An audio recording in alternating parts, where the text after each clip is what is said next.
most famous Christmas towns in America sits in the foothills of the Cascades. For decades, Leavenworth has charmed visitors from around the world. In our new Backroads segment tonight, John Bartell takes us to its famous reindeer farm.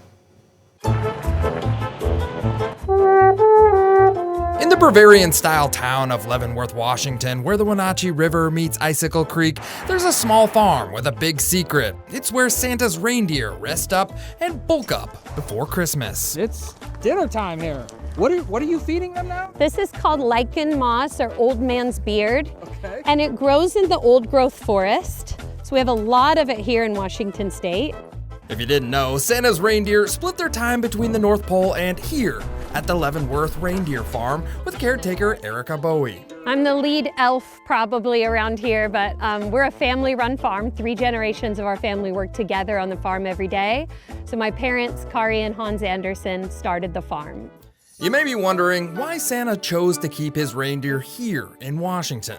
Well, Erica says there's a good reason. We get that question a lot, actually. Well, Washington State, is specifically Leavenworth, Washington, sits at the same latitude on Earth as places like Mongolia, where actually some of the largest, healthiest herds in the world roam today.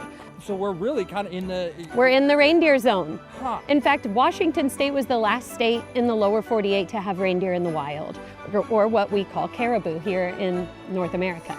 Reindeer and caribou are basically the same species. There's just one difference. Caribou are wild, reindeer are domesticated, and they have been for thousands of years. Erica says the Sami people from Norway, Sweden, and Finland use them as livestock, either as food or as pack animals that carried or pulled supplies in sleighs.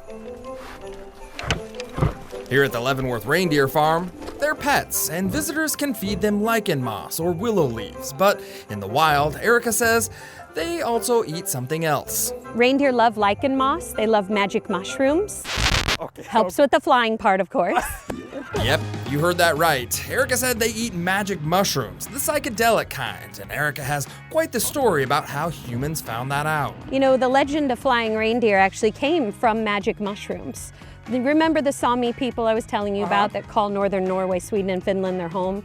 It is rumored, or it is storied, that they used to actually drink reindeer's urine. Okay. And they would feel the effects of the magic mushrooms without having to worry about any of the dangerous effects. They'd sit around their campfire and look up in the sky, and they'd think their reindeer were flying through the sky. Culture is fun. Culture's so fun.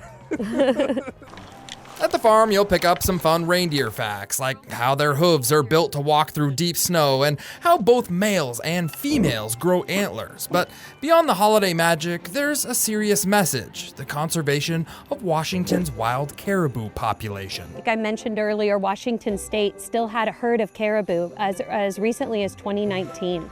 So we had a herd of over 1,000 caribou 10 years ago. That herd dwindled down to about 50 and then down to under 6. Habitat destruction and climate change are just some of the reasons for population decline, but to build back the wild caribou herd, the Leavenworth Reindeer Farm raises money for the Caribou Conservation Alliance. So what we do is when the antlers fall off as natural sheds, we raffle them off to raise money for caribou conservation. Reindeer are fascinating and gentle animals, and Leavenworth is one of the few places where you can get up close to them and learn all about them. You don't see the, I guess this one doesn't have a red nose. She doesn't. No. No. Reindeer only have red nose on Christmas Eve, right?